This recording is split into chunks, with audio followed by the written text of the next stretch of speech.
Welcome to the PrimeSpan Podcast, where we talk about aging, mental health, and living well in the years that matters the most.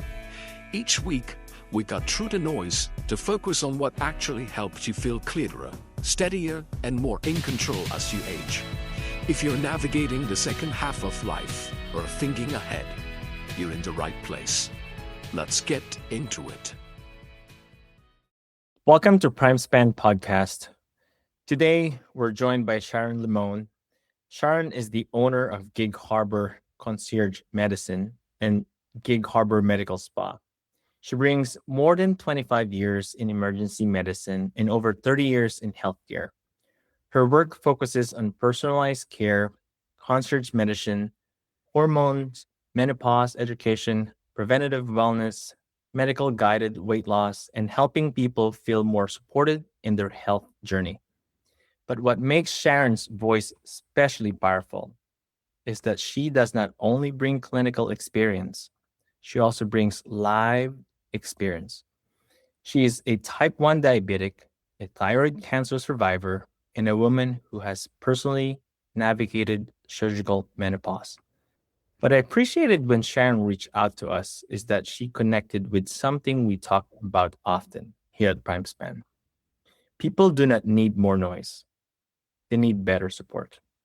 So today, we're going to talk about why so many people feel stuck in a reactive care, what happens when symptoms are dismissed as just aging, and how we can begin having more grounded, practical, and human conversations about hormones, weight, prevention, and aging well. So Sharon, welcome to PrimeSpan Podcast. Thank you so much for having me. It's an honor. And of course, we're joined by Ray as my co-pilot in this podcast. Sharon, I'd like to start I want to ask you, how do you see the difference between giving someone advice and actually supporting them in your practice? Like you said, there is a lot of advice out there, and given our social media tools and information that is available to everybody, it's really hard to decipher correct information, and we have different sources of information coming at us from every angle. So knowing that what is correct information, what is good advice, and how to feel supported are really two different things. When we are talking about advice, we can certainly give medical opinions and professional opinions, but the difference in feeling supported is connecting with your provider, feeling heard, where all of the medical information is not first and foremost. It's the true value of that relationship you have with your provider. And then that advice will come later. But the support has to be felt. It has to be a trusted relationship. And know that this is a person that you can work with for a long-term time frame to hold your hand every step of the way in your health journey. I'm curious, in your practice, where do you see people receiving too much noise, but not enough real guidance? Definitely social media. Thank you, Dr. Google. For women in the space of menopause and hormones, where I specialize, women, we talk. We go have a cocktail, have a cup of coffee, and we're going to be talking about our symptoms and what we are doing and what are the big trends right now and how to decipher that from very accurate information can be difficult. My advice is always looking at the source of the information and really trying to figure out what are reliable sources and focusing really on one or two of those and trying to weed out a lot of that extra noise to ensure you're getting accurate information. And you've been in practice for many years. And I'm thinking, as you're talking about a lot of this, I'm picturing something here. When someone walks in or someone connects with you, do you find that they usually carry what type of emotional things that people carry when they finally ask you for help? First and foremost, the most common thing I see in my patients or a common emotion is defeat. They have been to providers who have not listened, who have not validated their concerns. They feel just at the end of the road that they are truly trying to put in the effort of following all the advice, right? Working out, eating right, getting sleep, and yet their bodies are not responding. So the frustration and the defeat is palpable. And I hate to see patients like that. I feel comfortable in that setting because I have seen the process and I know we are going to make them feel better. But again, it's establishing that trust and taking one thing at a time to getting them from that space to a space of feeling confident and in control of their health. You're absolutely correct about this because we've seen the same thing where people are mostly tired of being told what to do without actually anyone helping them understand what is happening in their body or how to actually do that. And it's so common for a lot of practitioners to say, you have to do this. Yeah. Patient leaves the office thinking, okay, someone told me that I have to do that, but how am I going to do that? And over my career, I have quickly learned everybody is so different. So you cannot make blanket statements and blanket recipes for an entire population. In traditional medicine, I hate to say it, but a lot of it is recipe driven. There are phenomenal doctors out there, very intelligent providers out there with the best intentions. But sometimes there's a gap in taking that education and stopping to see the person right in front of you and listening them and validating them and knowing that I could tell the first 5 patients of the day the same exact treatment plan and it might work beautifully for them. But then the next 5, man, they're going to respond differently. They're going to have different scenarios, different medical backgrounds, different challenges. So we have to know this is a very individualized approach. Certainly, there are some very standard guidelines, but when we're looking at the person as the individual, we have to consider their special recipe. And also, when you're talking about someone who's aging, their bodies are very different. And most of the advices that you're getting in the mainstream are meant for someone who's in their 25s and their 30s and their 35s. And that's very different for someone who's entering 55, 60. And also their structured life is very different. And that needs to be considered. Absolutely. Not only is it a physiological thing, what's happening in our 20s and 30s versus 50s and 60s, the loss of NAD and energy production, the hormone fluctuations, mental health, right? Early onset anxiety, depression, and how that can progress for so many different people. Just the physical piece, but then you take lifestyles. And like you said, the focus on somebody in their 30s is maybe raising a young family, trying to climb that corporate ladder. It's a very different picture and stress load compared to somebody that maybe is coming closer to retirement. Maybe they have finally gotten through that career and all of a sudden they're looking in the mirror thinking, man, where's my health? What did I do over the last 20 years? So the approach is maybe more urgent to address their health concerns at 50 or 60 versus the mindset at 30. Like, oh, I don't have to worry about that right now. So we really have to consider where are you at in life because there are very individual needs. Sharon, you spent decades in emergency medicine, which means I'm sure you've seen what happens when people reach a crisis point. When you think about reactive care, what does that look like in real life? Definitely reactive care is emergency medicine. We are putting fires out. You definitely learn a lot in that scenario. Yes, people are in crisis. You need to act very quickly. You need to prioritize very quickly.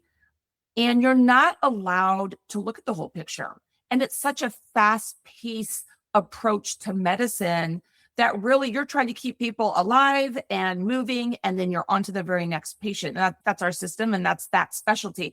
And don't get me wrong, those providers are phenomenal and really doing God's work.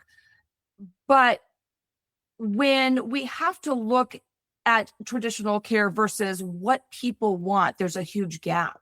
And so in reactive care, it's quick. We're putting a fire out versus supportive care we were able to really look at the whole picture, dissect each need, and take the time to evaluate the needs as things progress, revisit issues, revisit medications, revisit lifestyles, and figure out over a longer period of time how those needs are changing for the patient. I'm wondering here what you observe about human behavior, and what do you think, why people wait so long before getting help typically? That's a very loaded question. So why do we wait so long? I think part of our values in our office is empowering patients to take control over their health. The education piece of that for patients to even realize that they have the control. We're not in a society to teach at an early age, hey, think about your health now, because where are you going to be at in 20 years? We're all living in the moment. And so I think people wait because there's so much stimulus coming at us, the demands of life and work and the calls and the emails and the everything is all coming at you. You're not able to think about what the repercussions are of your decisions you're making today. So living in the moment, not thinking about what health issues you might be faced with. I think a lot of it is based on education. We're not teaching that enough. People do wait. There are many scenarios why a lot of us are caretakers. We're taking care of families. We're taking care of our elderly parents. So we put ourselves as not the priority. And we really need to change that narrative, because if we put our health as number one, we are going to be so much better for everyone around us. We can't wait and think down the road is going to be the time to act on our health. We have to really think about it at a very young age and teach the younger generation, which I think they're actually doing better than I think my generation did. The conversations are happening now. The younger generation now, they're drinking less. They're talking about protein intake and they're in the gym working out. So I'm hoping that we see the pendulum swinging a little bit, but the education piece is key. Don't wait. Don't put it off. Our health decisions start at a very young age and we're faced with them every single day. You're touching a lot of really important topics here. I want to do a follow-up here. From your standpoint, what does traditional healthcare sometimes miss when it comes to prevention and long-term wellness? Wow, we could do a whole podcast just on that. To be quite honest, I do have some biases. We hear and see a lot of and the effect that they have on medical education, the effect they have on the messaging going out to patients that medicine is the fix for everything. Man, prevention, we are not taught in the medical setting near enough about prevention. If we focused more on that, people would be on less medicine. So that is a big piece. So I think that's where people now are seeing some of those barriers and taking it into their own hands. Diet, we live in a toxic world. So in regards to prevention, how do we start being aware of plastics and chemicals and toxins early on to prevent disease down the road, right? How do we get the education out on the benefits of activity and moving so many steps a day? Because that is prevention. But again, in medicine, it is so in depth. And again, I don't want to downplay the amount of education going into our providers. It is very intense. But I believe that we definitely are at a pivotal moment that if we don't start talking about prevention more, the system has so many stressors on it. We're not going to sustain that. And so again, we're taking our health into our own hands, and prevention has to be number one. This is the same alignment that we believe at PrimeSpan, and we're all about prevention and lifestyle prevention, aware interventions. Everything that we do is all lifestyle related. And to your point, is there money in lifestyle prevention? Sometimes there's not a lot of money in lifestyle prevention because you cannot just say prescribe walking 10,000 steps a day. You can't make money on that. Yeah. Maybe you can buy shoes for that, but you cannot prescribe it. Or sleep 8 hours a day. And like someone says, here's a pill, you can sleep with this pill and come back after if your sleep improves, or things like that. But there's so many, we follow the I'm sure you're familiar with the Pointer study that the US released 2 years ago, which is the best study that they finally produced about the lifestyle interventions that can help someone lower their risk of developing cognitive decline. Right. 50% of your cognitive decline Right. be prevented by lifestyle intervention, but it's not profitable. And you touch on a very important topic about prevention and lifestyle. And it makes me think about a conversation I often have. We talk about dementia, the incidence of dementia. And so many times patients come into my office and we're reviewing their health history. They say, I'm so worried about getting dementia because my grandparents had it and my parents have it. And the education piece, is that a genetic predisposition or is that a cultural predisposition? Because what they are saying is, I'm living my life just like my grandparents and my parents, and so now I'm going to get the same thing. Versus, I can do all of these things, and this is genetically more preventable than we all realize. I will tell you, 90% of those patients walking through the doors, their chief complaints, their disease process was preventable. Now, I'm not saying it's easy, right? It takes a lot of work to stay healthy. It takes sometimes not a lot of work to make smart decisions, and some accidents happen, but I'm talking about long chronic disease, type 2 diabetes, cardiovascular disease, and dementia. When you're sitting here saying this is a cardiovascular genetic issue in my family, but everybody is over 300 pounds for the last 5 generations, you can't say that's genetic, that's cultural. And to the benefit of the patient, they've not had that discussion with their provider.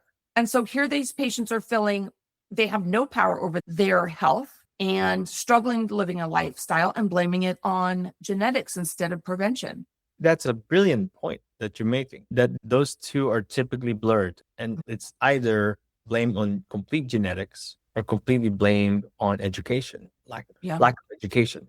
But actually, a lot of these are controllable, modifiable. Absolutely. Ray, I'm sure you have questions already. I love the discussion. I love we're bringing light to all of these topics. And yes, we could talk for hours and solve problems, right? Yeah, Sharon, I think you could solve the world's problems right now. I'm just really reflecting on everything you just said. And I think the key takeaway I got from this whole section at the moment is about education. I think about my own family members, my own loved ones through this process that we're doing at PrimeSpan. And if my loved ones had more education, they would live better lives. They just don't have access to that. There's no awareness brought around my family's medical history, that they just think that, okay, this is it and there's nothing I can do about it. And they're not taking steps. It's more like, okay, you have to lose weight and you have to have a healthy diet, but not the support that's needed around it. So I know there's so many points that you brought up, but thank you so much for just being such an open book to sharing so much so far. I'll just continue to listen more because I'm just enlightened. Whatever I can bring to the table. I want to talk. This is a hot topic I want to talk about next. And hormones I want to ask you about hormones, Sharon. Hormones are being talked about everywhere right now. One hand, the conversation is important. On the other hand, people are getting information from, like what you said, social media, ads, influencers, and sometimes very extreme claims, and which is sometimes are dangerous. How do you help people understand hormones in a grounded and responsible way? So coming from a perspective of emergency medicine, right? I was not educated on hormones. This was not anywhere near my differentials when I was working patients up. It wasn't life-threatening and it wasn't my specialty. So when I stepped out, I realized I had a lot to learn. I am a BioT provider. The company BioT has been around for decades and specializing in the hormone space. And they provide a phenomenal program and education on making sure providers are getting accurate information. So that's where I started. And then as my world grew, I quickly connected with very well-respected providers in the space for a while, who I knew could speak to the most up-to-date research. And so when a patient is looking at all the information out there, and man, yes, this is a hot topic. I think number one, let me back up. Patients in general are not getting the care they want in the traditional setting. There's a little bit of a rioting going on, and they're all kind of lighting those torches saying we want better. Women specifically in the sense of research in medicine, has always been on the back burner. It's been healthy young men where a lot of the research has been going on. We are now at a point that has been pivotal for women speaking up and wanting better care, better research. The other pivotal part of that is the Women's Health Initiative, which is one of the biggest research projects done on women in the mid-90s, looking at hormone replacement on postmenopausal women. There were a lot of specifics to this research project that started, and long story short, they thought they saw a small uptick of breast cancer and strokes with women being put on HRT. The assumption and fear from the data they thought they saw, they called a press conference in 2002 and completely changed the projection of how we view hormone therapy. Patients were scared. They were flushing their pills down the toilet. Providers have the best intentions. We don't want to hurt our patients, so they stopped prescribing. And really that changed until the last few years where we started looking at this, and that specific research project was dismantled. Those specific research came out and said, we were wrong. We made some assumptions. In the background of the last couple of decades, with this fear floating around, the research has continued. And actually, the message now is quite opposite of what we were so fearful of. There are studies coming out showing testosterone is protective against prostate cancer, that estrogen therapy can be protective against breast cancer. We know it's protective against dementia and cardiovascular disease. So there is so much information. And I would say when you're really diving into hormone therapy, it is pivotal that you find somebody that has taken the time to educate themselves in that specific space. Don't go to some website and start reading what providers are doing when they haven't even spent the time in the space, right? Look at their backgrounds, look at the research they're referencing. And that can be tough, right? It's like finding a mental health therapist. You might not like with the first 1, 2, or 3. You got to do your homework. You've got to find your person that you feel that you can trust, and you know their intentions are not just making a buck in a med spa and giving hormones and not following up. And that's a whole nother topic of people hopping on the bandwagon to make a quick buck versus truly having that patient's best interest in mind. And if we look at that alone, you will find a very small pool of true providers that are truly engaged in wanting better health outcomes versus the ones that are looking just to profit off their patients. And I'm very passionate about that. And I've been very upfront too about, I did not know right out the gates. The last few years, I've really dived into this space, and I continue to learn. I learned so much from my peers, from my patients, and we are navigating this together. So I think that's the biggest message, is really doing your homework and knowing where your information is coming from. Now, you touched something very important that I want to emphasize. This is a flaw on many of us, many people, where there's a lot of old literature, a lot of studies out there that's been published, but really has evolved. But many of people that's been educated in the old literature, and that's been embedded in so many people's belief. But then a lot of people keep up with the new literature that actually has new proof, new evidence that actually is updated. And people keep on believing on their old belief, and it's outdated belief. And that's one of the biggest challenges that we're facing sometimes, when you have updated science that actually proves something very different. And people sometimes buys into certain things and stick with those beliefs. There's a statistic out there, and I might be misrepresenting it, but I believe it's roughly 17 years to make a change in the medical field. So we're beyond that. Since the Women's Health Initiative, we're about 25 plus years. But you are correct. When we are told something with value that we believe has value and credibility at the time, we are hard workers. We want to believe what we have to work with and do our best. So when you rewrite the story, sometimes it can take quite a long time to convince people, back off. And I think there's a fear of providers saying, oh man, I was getting it wrong. They're afraid to admit that. Yeah. We all know none of us are perfect. We all are doing the best, but we also have to be open-minded that it's constantly evolving, especially in today's times, right? Everything is evolving so fast that we have to be open to change and to know the newest research and to rethink some of those old thoughts because it's only hurting our patients. You talked about social media, and we're the same way. We're trying to educate people with proper information without the social media hype. What do you wish people understood before they self-diagnose from social media? Oh my goodness. Wow.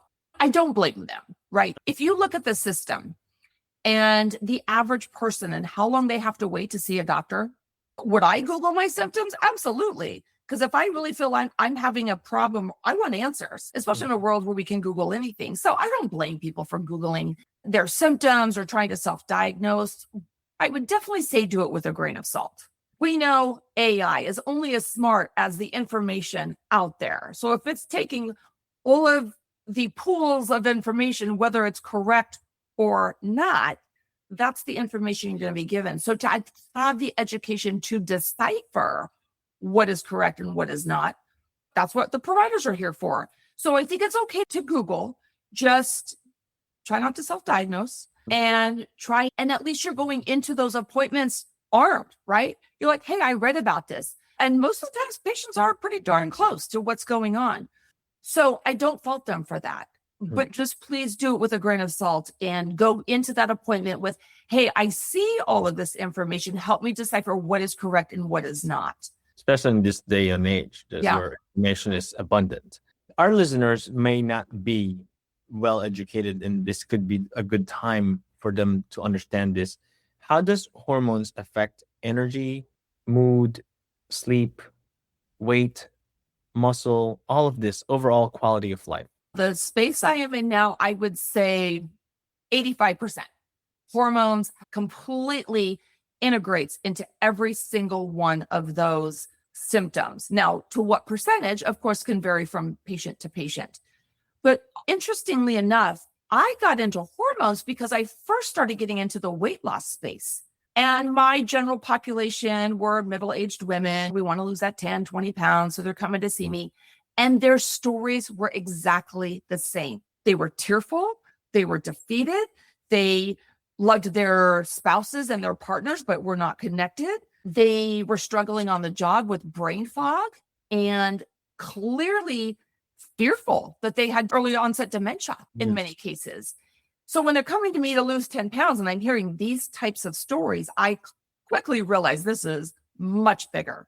And that's what started my dive into hormone therapy. As I've learned and treated thousands of patients, I've gotten patients off of medicine. They've improved their mental health by just balancing out what they once had. When we talk about, I think the biggest takeaway for me, or the biggest surprising piece or symptoms correlated to hormones, was the mental health. I see young patients in their mid-20s with significant testosterone deficiencies, both men and females. And they go to their providers. They go in with some anxiety, depression.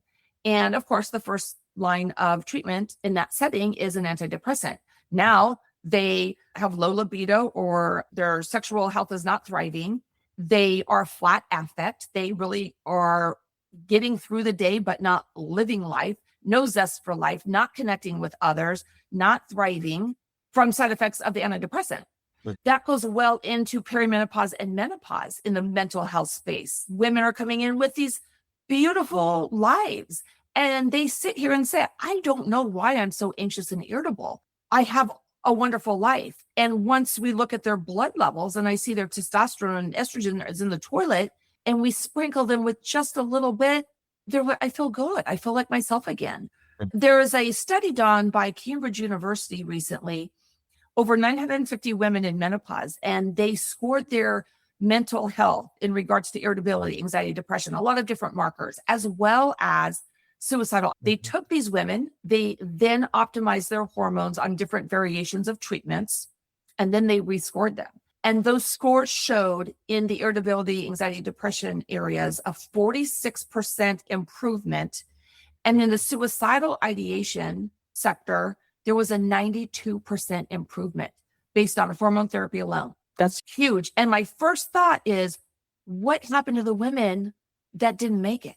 Did we lose women to suicide or severe mental illness because no one addressed a hormone deficiency? To me, that's tragic.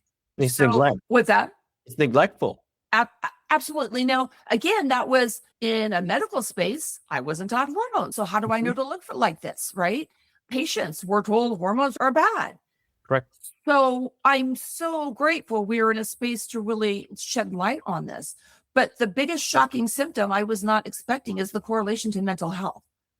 There still is a lot of misconception about hormone care. But from your point of view, what's the most common misconception about hormone care? I think the biggest one is obviously the fear that's been going on for decades. And I go back to the patients that are defeated. They go to a couple doctors, they're not validated, and they stop going. And so they come into me thinking, she's not going to listen to me either, but this is kind of my last shot. And they're shocked when I just let them talk and I listen. We have hour-long appointments. This isn't a 5 or 7 minute appointment. This is an hour long to dive in and validate how they feel. There's a lot of work to be done, but I think the hesitation and the fear is based on our generations before us. And I think this generation and the current conversations are definitely changing the projection for our children and grandchildren. Sharon, you've helped a lot of people.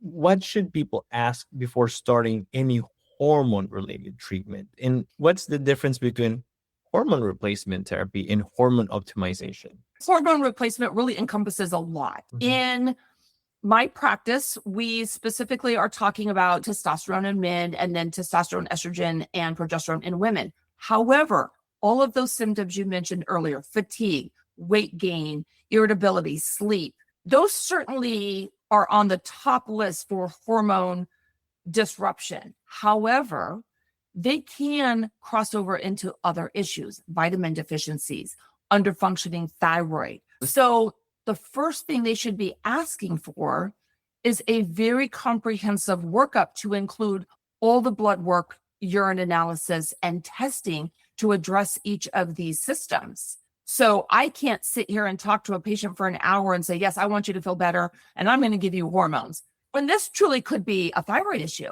It's usually a combination of a lot of different things. Gut health, good Lord, that's a whole long podcast in itself, but we certainly have to address that as well. So asking for a comprehensive blood panel, that certainly gauges how they respond. We have OBGYNs that don't want to test the testosterone levels in women, not because they're negligent, but because they just don't know to them, which is okay. They're phenomenal OBGYNs.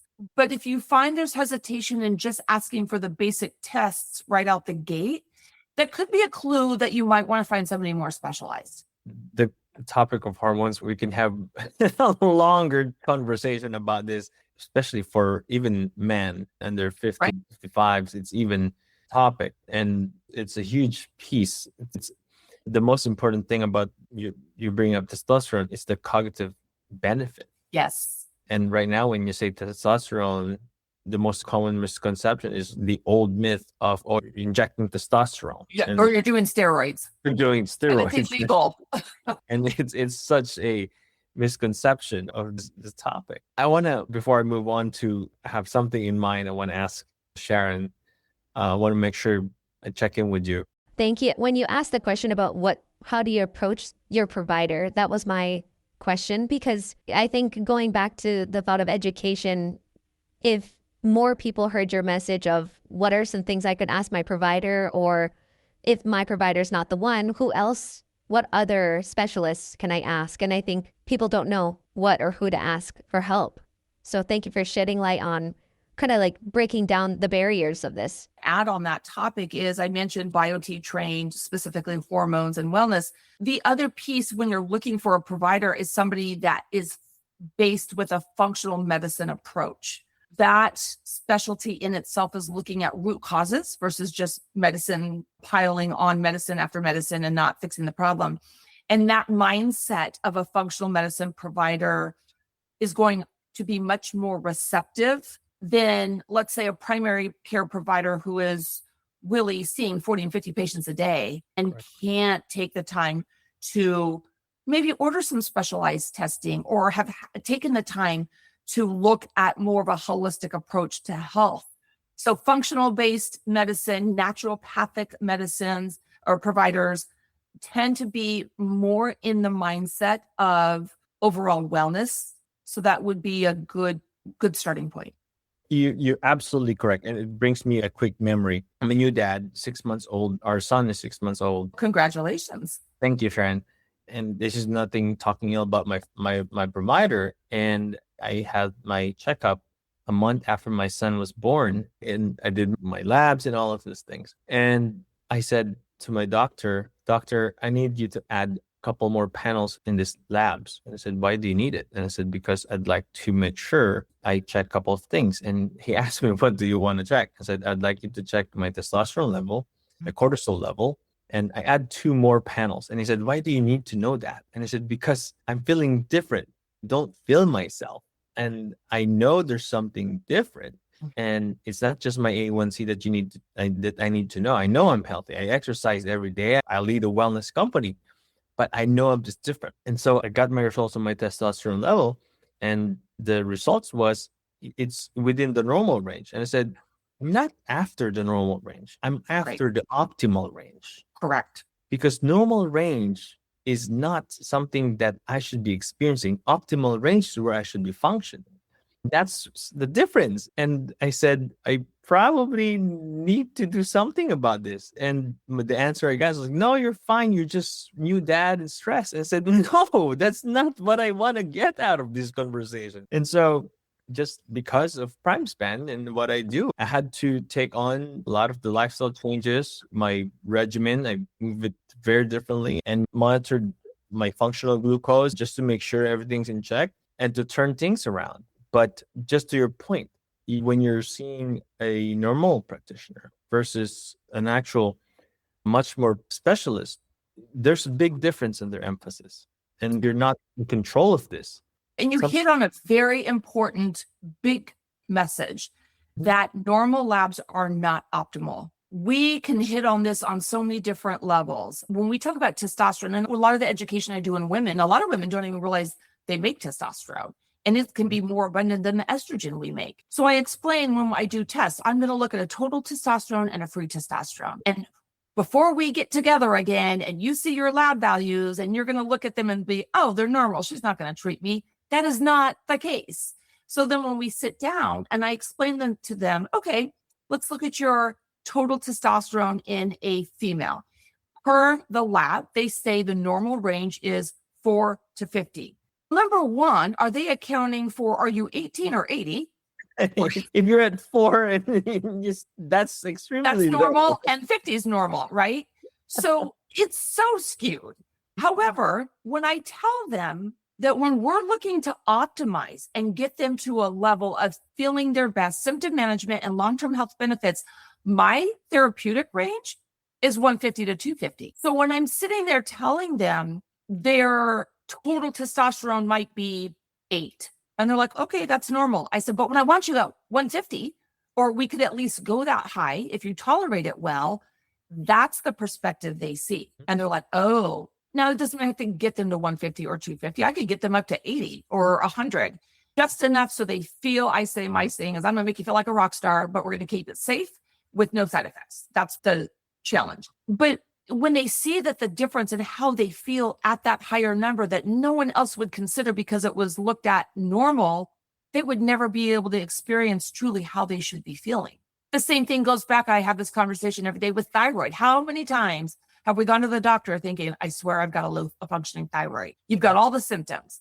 And they do a thyroid panel. They tell you your numbers are normal. And you go out the door with absolutely no answers on how to fix your symptoms. We specifically look at free T3, so the active thyroid hormone we need. And on the lab work, it's 2 to 4.4. So if I have somebody coming in the 2s, but they've got all the symptoms, why can't I get them up to a 3 or a 4? And that little turn of the dial, they feel like a new person. So you make a very valid point that we have to ask ourselves, normal versus optimal. Huge difference. Big difference. And these are all supported by research. I'm not pulling these numbers out of the air. This is research backed And there's so many case studies to show the benefits of what we're doing. Correct. And we're trained to listen to or buy into, oh, that's a normal range. No, you need to look at it from what's the optimal range so you could function at your healthiest self. That's what you need to look at. And that's the conversation that people doesn't typically push because they hear oh, I'm normal, acceptable. And the flip side of that is from a provider perspective. I'm in a community where I collaborate with lots of different specialties, oncologists, cardiologists, orthopedists, right? I had that benefit from working in the ER and having those relationships. And so we refer our patients out as needed. There are some providers still out there saying, oh my gosh, that provider's getting her testosterone up to 100. That's crazy. They're saying that just because they haven't taken the time to be educated on the specifics of that specialty of hormone replacement. Again, there's some naivety in just the provider space as well. And I feel very confident in what I'm doing. I feel that I can have those conversations. And when we do have those conversations and I butt heads a little bit with the other providers, once we talk it out, they're very open. Again, I'm not going to sit here and talk badly about providers. And I would probably do the same thing. If I didn't know any better, I'm like, oh my gosh, what are they doing to that patient? Correct. Of course, we're going to be judging each other, but that's human nature. But trying to give each other the benefit of the doubt that we are working on the research in front of us, and people can say, oh, there's not that much research. I can tell you, I do research every day in my office. Every single day, I am seeing it right in front of my eyes. And there are many providers in my same space doing the same things. Great points on normal versus optimal. I think I know where I'm going to go next on my next trip. Gig Harbor's beautiful. So you would love it. I want to go to you. Yeah. Sharon, I want to ask you a little bit more about menopause and surgical menopause. You have also personally navigated surgical menopause, and most of our listeners at PrimeSpan and their family members have gone through something similar. Many women experience menopause, but not everyone feels prepared for it. I'm curious, what do you wish more people understood about menopause, premenopause, and of course, surgical menopause? Like I said earlier, there is definitely a movement right now where we're talking about it. My mother and grandmother's generations, they were modest. It was a very taboo subject. The message was be tough. It just happens. We have to just deal with it.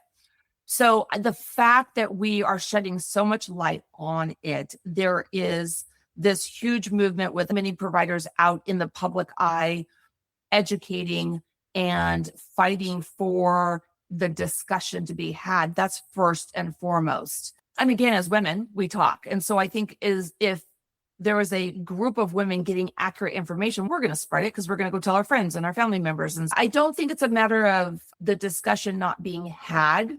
I want the message to look at correct information, that you don't have to suffer, that there are actually benefits. This isn't just about getting through menopause. This is an overall approach to wellness and preventing disease.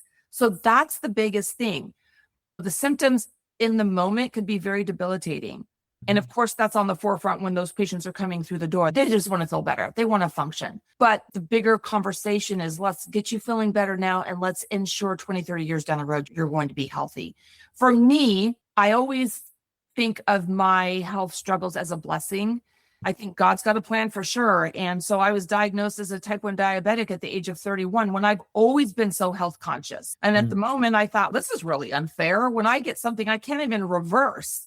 And the message I got very quickly with reacting that way is I worked in the emergency room. There was another nurse I worked side by side with who I absolutely adored and respected, just smart and hardworking. And soon after I was diagnosed with type 1 diabetes, she was diagnosed with leukemia. And 6 months later, she passed.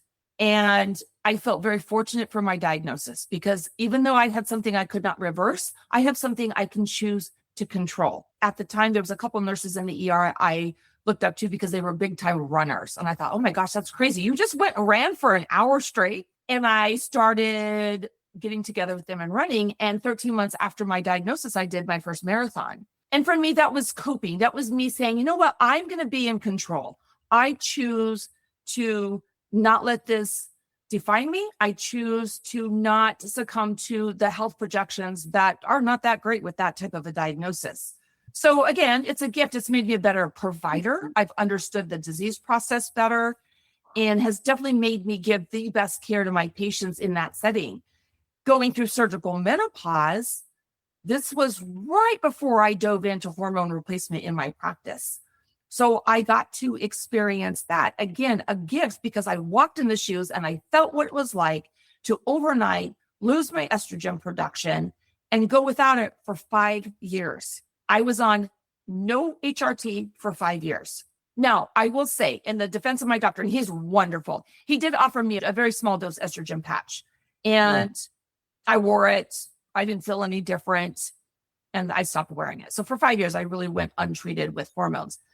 Then when I got treated, it was absolutely life-changing. My blood sugars were better. My energy was better. I could sustain better workouts. I could keep up with my adult children and now grandchildren. I am more clear-minded and have been able to grow a practice and grow in my field because I didn't have such severe brain fog. So I've been given these gifts. I choose to be in control, and it allows me to relate to the patients on a true different level than just giving advice, right? That's the supportive part, is truly understanding the shoes they walk in, and we do it together. There's many symptoms of menopause, but from what you've seen, what symptoms are commonly misunderstood? There's very common ones that I hear every single day. The top few are sleep, interrupted sleep. And then what is the cascade of that? Cortisol, higher fatigue. Now we're not functioning well. Now we don't want to go to the gym. So now we're not working out. Now we don't have the benefits of that. Now our blood pressure's high, right? Just based on us not sleeping. Fatigue. That's such a broad symptom. But in relation to hormones, fatigue is probably number 2. So sleep and fatigue. There's classic symptoms, hot flashes, night sweats. One symptom that I did not know early on that was related to low estrogen was joint pain. How many middle-aged women are walking around with severe joint pain that prevents them from being active? Now I know that the joints are lubricated with estrogen. So yes, as those estrogen levels are depleted, our bodies hurt. So when somebody is giving you advice to go work out and you can't get out of bed because you truly are in pain because of a hormone disruption. And I've seen in my patients, I give them estrogen and they come back 3 months later and they're walking on the beach with their dog every day. And now their blood pressure is better and their A1Cs are better controlled and their cholesterol is trending down. Beautiful, beautiful package. This is I'm hoping that a lot of our listeners are, once they listen to this, they'll feel empowered. But there's a flip side on this as I'm thinking about it. The spouses. I'm talking as a spouse too, but spouses. Most of our listeners are couples, and some of our members are couples, family members, workplace. What do you think people should understand better about this stage of life for women? That's a great point to look at the spouses. In our practice, a win is when I'm treating them both together to really sync them on hormones and replacement. There's got to be a lot of grace for men with their female partners. I will say I've been married 31 years, and by the grace of God, I have a husband who's very understanding and has seen me struggle with my health issues. And I used to like to blame him for everything until I truly saw, once I got my hormones and thyroid and everything figured out, I was like, oh, darn it, I think this was my fault, not his. But he didn't know, right? I was new to this space and he was just trying to be this good husband and being understanding without knowing there were truly hormone dysfunctions that was driving a lot of some of the issues that we dealt with. Again, I think the conversations and the education getting out there certainly does not just stop with women. For men to be understanding and give women grace and knowing, hey, we love you guys. This is not personal. I know it sounds like it is, but this truly is the hormone dysregulation, just helps the relationship overall. There is education on both sides. It reminded me, I'll refer back to my wife during pregnancy. We both took the classes together, the birthing classes and all of the things that they talked about. And in those classes, the provider is also talking about what the husband needs to do, and also what the wife needs to be conscious about, what the husband may go through when the wife has no control of what they may have to go through as well. And exactly what you're talking about. Throughout my wife's pregnancy, it's that dance, it's that understanding. Mhm. And as you're explaining your advice, I'm thinking it's actually a repeat. It's almost like a Absolutely. repeat from what you experienced during the pregnancy period if you're with a couple. And that time when your wife goes in menopause, it's almost like a repeat process that you're going to go through. You've got your training wheels on. Now you're going to take them off for menopause. Well, I have a lot of books and audiobooks around it. And then, fast forward 15 years, now you're going to have teenagers with a menopausal wife. So good Yes. luck with that one, right? I Yeah. mean, it's a crazy time, but that's such a great point. And I don't think I've ever really thought about that, but it's nice to know that they do talk about that and in those birthing classes and incorporate the partner right there with them. And that definitely has to be, we need to be better at that in approaching menopause in a partnership versus just a single approach. Mm-hmm. It is. And it gives the husband a wider perspective of what is going on and not take, the most simplest concept is not taking anything personal during those times when it's difficult, but for the wife too, to understand that your husband is also going through something during that time. You're both in the journey, basically. Absolutely. Great point. Sharon, you're such a fascinating person and you've shared so much here. I want to ask you, I know we're getting more personal here, but I want to ask you more about some couple of things here. You're not just a clinician, but you've mentioned being diabetic, talked about thyroid cancer, someone who's personally experienced major hormonal changes. How has your own health journey shaped the way you care for people? Again, I look at it like a blessing. When I was first diagnosed as a type 1 diabetic, I had been a nurse, I think about 4 or 5 years.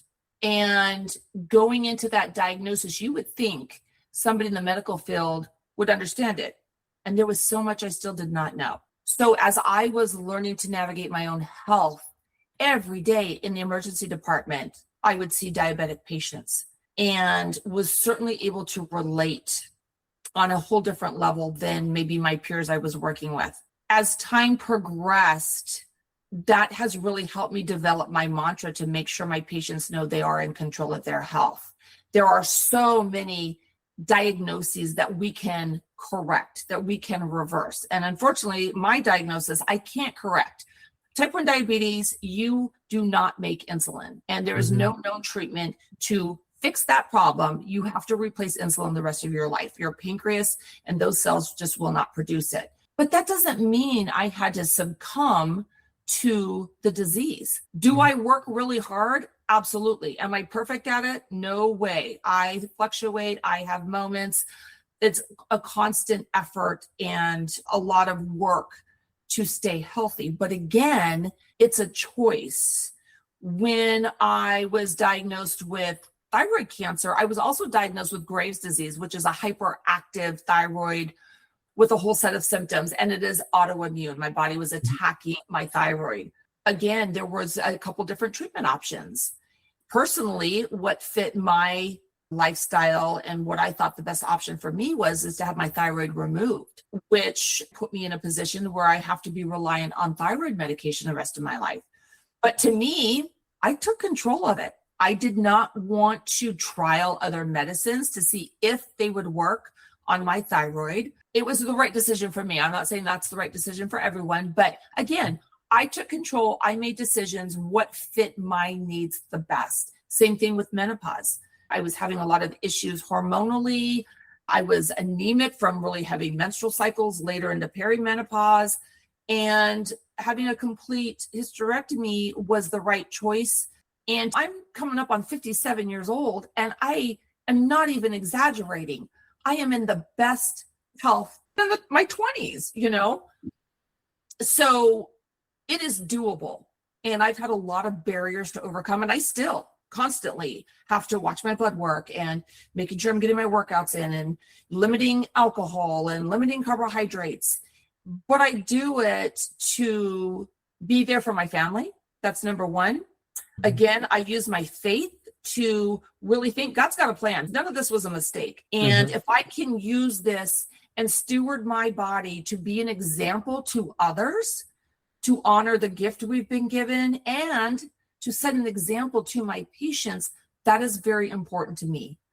I always make my sarcasm sometimes gets the better of me, but I do make a comment quite often about a hypothetical provider, and that's the 400-pound cardiologist, right?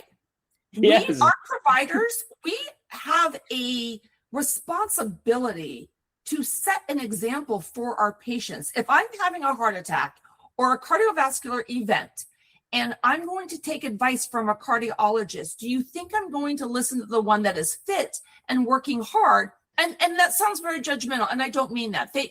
Obesity is a very, very tough diagnosis, but we have to be stewards and set examples for our patients. You have to practice what you preach. Absolutely. We believe in that. It's the same thing. You won't want to see a trainer that's obese and overweight, because how could you prove that they'll help you? It's the same. Well, and then credibility, respect and credibility is huge for me.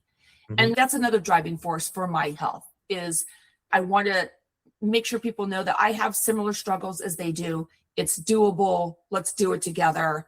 And let's set the example for our family, our children, because they're watching. I don't care how old they are always watching the example you're setting. My grandchildren, I want to be around for them when they're going off to college. But if I don't do the work now, statistically with type 1 diabetes, I shouldn't even be here 25 years into this. Do you mind if you share how old were you when you were diagnosed with type 1 I was diabetes? 31. Wow. Which was unusual. Now we are seeing more and more later onset true type 1 diabetics, true insulin depletion. We are still trying to be, it's known as idiopathic. So we're not sure the cause. There are theories out there. To be honest, the more and more we dive into gut health and autoimmune disease and the huge correlation there, that certainly makes sense. When you mentioned you were 57, you look amazing and you don't look like 57. Well, God bless you. It's really amazing. It's really the consistency in the work that you put. That's what Ray and I had another guest, Mari, and she talked about this same thing, almost the same concept. You really have to work hard to get here. And when people look at someone like you, it's because you put in the work, you put the systems around it. And it's not easy, but there's a way to get there. Absolutely. The message we are trying to get out to our patients. Was there a moment in your life when you understood what patients feel when they are scared or dismissed or overwhelmed? Was there a moment where you felt more connected? Can you identify that time? When I connected with how they were feeling? Yes. Well, gosh, I feel like that all the time. Because I've walked this personal journey, I've had all the emotions. Just because I'm doing the work doesn't mean there's not that emotion there. And fear of a new diagnosis, fear of not knowing where your health will be 20 years from now, fear that you're going to have the motivation to get out of bed every morning to show up for your job, show up for your family, do the workout. Yeah, I think that's been an ongoing event where I think the patients appreciate that, knowing that I can relate to them. It's truly valid. I mean, just the emotion behind going through perimenopause, menopause, a new diagnosis. Maybe some of your patient populations are getting early diagnosis of dementia and Alzheimer's. How scary is that? Right? So the emotion behind these diagnoses can be very overwhelming and debilitating and prevent you from actually having the energy to go figure out the next steps and doing the work. So that definitely has to be on the forefront of how we approach it and making sure we're keeping ourselves emotionally connected with our support systems and our providers that we're trusting. Sharon, I want to talk a little bit about Gig Harbor concierge medicine, since this is something that I'm curious about, and concierge medicine is even more getting into more mainstream now, and your model is built around more personalized and attentive care, as you've been talking about this. For people who may not fully understand it, what is just as a start, what is concierge medicine? So that is a very broad term, and there's lots of different levels to different settings. The way I explain it is I have stepped out of corporate healthcare and I knew medicine. I did not know business, but I had to learn business because I was opening up my brick and mortar office and had a whole nother subset of skills I had to learn. As I developed my practice, I was well aware of the need for primary care, for the struggles with insurance and patients navigating that, providers trying to get reimbursed. So there's lots of struggles there. So what we have developed in our particular setting is we do bill insurance. We have chosen a few carriers that serve our community where they can come into primary care and we can see them for basic needs. We also have a monthly fee that our patients pay because we will cap out on how many patients we take. If I keep accepting more and more and more, I can't deliver the service I am promising. And that is your first initial appointment is an hour long. I'm going to know everything about you, your family, your job, whatever I need to know to get to know you and your needs, which is very outside the mainstream. And then again, we're going to take a functional medicine approach and look at root causes and hormones and specialized testing. In the concierge medicine model, they have an after hours phone they can call. So it's myself and another nurse practitioner, both with backgrounds in emergency medicine. As we grow, I will probably be bringing on another nurse practitioner. At some point, we will max out on our patient panel, get a waiting list because it is like boutique medicine. Now, I am fortunate to live in an area where this is an affordable service for my population. That's not true for different areas. So that's one reason I did expand from a cash only paying practice to bringing in insurance. Am I doing it the hard way? Yes. But I did want to serve my community and include as many people as I could and not make it inaccessible. So I feel like we've got a really good balance. We are growing and profitable each year and very thankful. I have an incredible staff. And I think we've really made a name for ourselves in our community. And then stepping outside of the office, I have really grown my presence in speaking and educating on hormones and wellness and faith-based medicine. So I'm hoping to continue to grow in that space. But I've got a phenomenal setting and staff, and the concierge medicine model is becoming more and more popular because people are not getting what they want from corporate healthcare. And if you look at what people are paying for health insurance and what they're actually getting is completely offset, as we all know. So when patients come in here, they really feel like they're getting exactly what they're paying for. And from a perspective of clients, what kind of people benefit most from a concierge model? We treat our demographic as males and females from 18 years up. I'm a family nurse practitioner, so I have treated pediatrics in the past, but we can only be so good at so many things. And so I send my pediatric patients to another independent nurse practitioner who owns his own practice here in Gig Harbor. We collaborate quite a bit. So my demographic is all the way from 18 up to 90 plus. So having that emergency medicine background certainly has prepared me to manage basic needs, chronic disease. I have a community where I can refer out to any specialty, but we are always having that conversation on hormones. How do we optimize you? How do we get you off as many medicines as possible and give you better health projections? You know, it's so much as you're talking about this, but here at PrimeSpan, we have good alignment because when we talk a lot about helping people live better and longer at PrimeSpan, and I'm curious, when you think about aging well, what does preventative wellness mean to you? We all are watching our parents and grandparents age, and some are doing it really productive and doing well, and others aren't. I think it's a lack of education and culture influences. Aging well, to me, and what I can hope for my patients is that you plan for retirement, right? And when you get to that retirement age, a lot of us have really focused on where are our financials? Are we going to financially be able to live? But when you get beyond retirement and financially, that's not a concern anymore, and you've set yourself up well, what are you going to go do? What are your passions? What is going to limit you from following your dreams and your goals? Do you want to travel? Do you want to volunteer? Or do you want to sit in a recliner and be on an iPad for the next 30 years? It's being active. It's not being reliant on medications. It's being able to sleep well, get through the day without pain, and be productive in whatever that means for you. In your church, with your family. I mean, there's so many different goals, right? But why would you work all your life and retire and have money in the bank if your body's going to fail you? What's the point, right? I've been fortunate that, when I first was diagnosed with type 1 diabetes, again, but right before that, very health conscious, and raising my kids. At the time when I was diagnosed, I have 3 kids, and my youngest was not even 2. And my fear was, I'm not going to get to see her grow. And that was my motivation. I want to be there and strong for my kids. Well, now I want to be there strong for my grandkids. And now that my husband's retired and we've got some more time to go enjoy life, we've got it because I chose a long time ago to put the work in. So that's the message I'm trying to get to my patients and to anybody out there.